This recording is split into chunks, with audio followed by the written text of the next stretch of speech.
Hoy empieza el Censo Digital 2022 y hay muchas cosas para saber, entender y demás, porque yo, si bien estoy vinculado a los medios y demás, hay muchas dudas que tengo. Y qué mejor que para sacar esas dudas que todos tenemos, hablar con la coordinadora provincial del Censo 2022, con Claudia Mazzola, que está en línea. Claudia, buenas tardes. Jorge Ferraz te habla, ¿cómo te va? Buenas tardes, ¿cómo estás? Pero muy bien, muchas gracias. También acompañan Mechi Terán y Gustavo Sánchez Romero, que vamos a hablar entre los tres Buenas tardes. combos, para que, bueno, nos digas de qué va esto, porque la verdad es que es una novedad. Siempre el censo fue presencial, estoy acostumbrado a que, Ujú. bueno, docentes y demás que se hacían cargo de estas tareas nos visitaran en nuestros hogares, pero esto del censo virtual, bueno, ¿en qué consiste? Contanos un poco. Bueno, el censo virtual consiste en anticipar la visita del censista, por decirlo de alguna manera, realizando el censo uno personalmente por distintos plataformas, o sea, por distintas herramientas informáticas, como puede ser el celular, puede ser una tablet, una notebook, se puede ingresar por estos medios. Los datos que se piden son los mismos datos que se van a pedir el 18 de mayo. Este censo digital es en realidad una actividad complementaria del censo y que surgió como una necesidad ante la pandemia, ante la situación de ver que se venía postergando reiteradamente el censo por la pandemia. Se buscó una forma de poder implementar el censo y tener esta información tan importante para el país. Claudia, buenas tardes. Eh, Perdón. Buenas tardes. Eh, No, te, no, está bien. te consulto, mi nombre es Mercedes Terán. En el primer paso, en el online, ¿piden el DNI? ¿Tengo Sí, que cargar mi número de DNI? sí. En el primer paso, sirve para generar el código de la vivienda, Ajá. te pide el DNI, eh, y tu fecha de nacimiento. Esto se hace únicamente para validar que la persona que está contestando el censo es una persona física. Ajá. Es más, en esa primera pantalla te dice que, bueno, que vos das tu documento únicamente con el fin de poder contestar el censo digital, que no Sería se va a como, vincular esa sería como el información. CAPTCHA, Claudia, el CAPTCHA que tienen las páginas que uno tiene que poner para que no sea un robot. Sí, exacto. También tiene el CAPTCHA en las otras páginas subsiguientes, pero bueno, es una doble validación. Claro. Claro, porque había mucho temor y había mucho revuelo en Twitter vinculado a esto, a que el censo presencial no solicita el DNI. Es decir, la base Exacto, el de censo datos, presencial finalmente, sí. claro, entonces gente Finalmente, que tenía como un resquemor, ¿no? sí, generó mucho y sigue generando en algunos sectores mucha inquietud, pero son datos únicamente para validar que, ya te digo, que la persona que contesta es una persona física. Okay. Me presento, Claudia, ahora sí, Gustavo, buenas tardes. A ver, vamos a ¿Qué tal, Gustavo? la parte operativa del formulario, entre comillas. Sí, Si yo contesto el formulario virtual, ¿quedo prescindente del formulario físico o sí el censor o el censista va a ir a mi casa a censarme?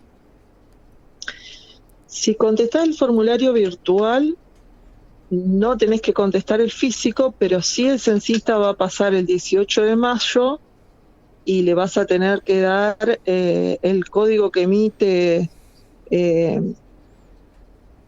el sistema una vez que finalizás el censo, entonces se puede vincular el censo digital que hiciste con la vivienda que visitó el Ujú. censista. Y si Y no hay nadie aparte en la también se van a vivienda, validar, se pierde del censo, porque no no. lo podés vincular, Claro, no Ah, podés claro. verificar. porque cuando yo hago el formulario virtual me va a dar un código de referencia, que Exacto, ese código va a ser el que me va a permitir validar después cuando vaya al censista que soy la persona que el formulario dice. exacto. Y si no hay nadie en mi casa, Sí. yo que vivo solo, por ejemplo, justo vine a la radio, pasó el censista y Ah, ahí qué es pasó. un tema. Mira, estamos recomendando por ahí, si no se puede esperar a que pase el censista, algunas personas dejan el código a un vecino y la cantidad de personas que viven en la vivienda, que es el código de validación, es lo que se pide como control. No es lo ideal, Bien. pero bueno, ¿Cómo es la son cuestión, situaciones extremas. cómo es la cuestión de género, con los cambios que hubo en el último tiempo, en la vida cívica argentina? Si yo me Claro. autopercibo, qué sé yo, no sé, algún tipo de género de lo que tiene hoy el código, ¿cómo está contemplado eso dentro del formulario virtual? Bueno, el formulario virtual, claro que sigue preguntando sexo, Ujú. y se agregó la pregunta de género, y esta pregunta de género es sobre cómo uno se autopercibe, y hay 5 o 6 opciones. eh, que es mujer, mujer trans, varón, varón trans, no binario, y hay uno que me estoy olvidando en este momento, y otros que no están Claro. contemplados dentro del multiple choice. ¿Y eso después cómo se Eh, tabula? Eso va a permitir demostrar qué parte de la población o qué segmento se siente o se autopercibe con un género distinto a lo que teníamos distinto acostumbrado. es Claro, un género distinto al sexo de nacimiento. Bien, bien. muy interesante. Es una realidad que la población viene solicitando mucha información respecto a la cuestión de género, eh, y no podemos darle ningún tipo de información a nivel estadístico porque no tenemos base de datos donde se registren informaciones de género. A partir de este censo ya vamos a poder empezar a estudiar esta situación y dar información confiable. Claudia, vinculado al tema de discapacidad, contempla, pregunta, ¿cómo es el censo? Hace preguntas sobre discapacidad, las dificultades que tienen las personas para movilizarse, para caminar, para subir o bajar escaleras. Ah, perfecto. Esta es otra de las preguntas que se agregó en este censo. Y bueno, el objetivo de esta pregunta es tener también un primer registro de las discapacidades de la población, de las dificultades o limitaciones que tiene la población, y que después se traducirán a encuestas más específicas como para ampliar la información que brinda el censo y que serán utilizadas para aplicar políticas de gobierno. Claudia, para aquellas personas que no contesten, bueno, este cuestionario virtual, van a recibir la visita de personal y le harán la encuesta a la vieja usanza, digamos, como uno estaba acostumbrado anteriormente, ¿no? Exacto. Bien. El censista tiene que pasar visitar todas las viviendas que le correspondan en su segmento designado. Una recomendación: el censista no debe entrar a la vivienda, no es necesario que entre a la vivienda. Y además va a ir munido de elementos de protección por COVID. Ahora estamos muy relajados al respecto, pero bueno, no sabemos qué va a pasar en mayo, y está previsto que los censistas cuenten de material para protección como barbijo, alcohol en gel. Perfecto, es importante lo que dice Claudia con respecto a que no están obligados, digamos, a dejarlo entrar al domicilio, no hay ningún problema, se puede atender afuera. Claro. Sí, es lo ideal. Mira, Perfecto. no solo por protección de la persona o por seguridad de la persona que está siendo censada, sino también por seguridad del censista. Claro. Bien, claro. Claudia, ¿y qué pasa si yo respondo, por decir algo, la mitad o el 60% del formulario y no respondo el restante 40% del formulario virtual?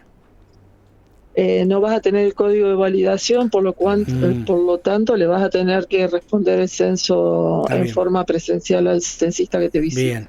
Y con respecto a ingresos, por ejemplo, ingresos económicos, ¿esas preguntas están contempladas? ¿Me van a indagar acerca No. de...? No. No, ingresos no, sí actividad. Claro. Si la persona trabaja, si no trabaja, bueno, si es jubilado, estudiante. Y las que ¿más? se conocen, ajá, perdón. Y si trabajan, el tipo de actividad que realizan, cómo se desempeñan, en qué actividad se desempeñan. Y las preguntas típicas sociológicas de control que tienen las encuestas, por ejemplo, si tengo lavarropa, si tengo aire acondicionado, si tengo auto, ¿esas están contempladas? No, esas preguntas no, sí hay preguntas de control, como decís vos, o sea, las que marcan el nivel Sí. sociocultural, socioeconómico, perdón, cómo son las condiciones de la vivienda. Claro. El tipo de materiales de la vivienda, si tenés agua potable, si tenés cloaca. Esas son las preguntas que se utilizan para establecer las condiciones socioeconómicas de la población. Una pregunta que si quiere me la respondo no, sin problemas. ¿Cuánto cobra cada uno de los censistas por trabajar en este censo? Los censistas van a cobrar 6.000 pesos y ese pago está dividido si hacen, 1.000 pesos por capacitación y después un monto para seguro y 4.000 pesos como compensación por la tarea. Bien. En total suman 6.000 pesos. Perfecto, Claudia. Y bueno, No, sí, continúe.